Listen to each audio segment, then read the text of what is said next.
you have stepped off the throne many times, come out of the castle, and been right there in the streets down to the protests that were happening at the CNN Center, and even standing with the mayor. When you don't get treated right in New York, when you don't get treated right in LA, when you can't get treated right in Detroit, when you don't get treated right in St. Louis, when you don't get treated right in Alabama, Atlanta has been here for us. This city don't deserve it.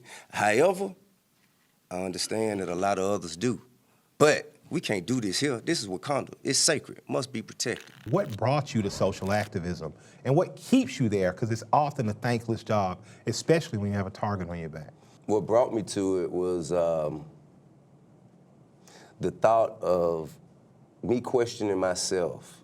Like, questioning myself is, you know, looking around, okay, you have all these things, you've done all this stuff, you have all this access, but what have you really done to shape and mold the world that your children will have to live in? Yeah. You know what I mean? Like, how have you used your influence to impact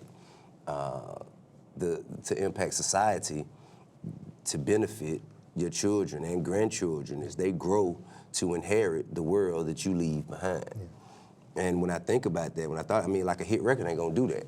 Mm-hmm. You know what I mean? A platinum plaque or, you know, like none of that shit gonna do that. What's the use in being able to buy your child a Benz for their birthday if they gonna get snatched out of it at the red light? Yeah. You know what I mean? So I know what it's like to be one of the forgotten ones. Yeah. I know what it's like, I know what it feels like to feel like, you know, nobody really cares that it's like this where we are. Yeah. And in order for any of them to have hope, any people in that position or a position similar to ours, the ones we were fortunate enough to make it out of, yeah, in order to give back, like, you got to care enough. You got to care. You got to have a real genuine passion, yeah, for wanting to do better for those that need it most.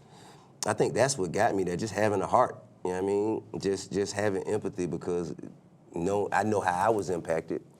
I know how people around me was impacted. So I just want to do what I can and kind of just use my influence as much as possible.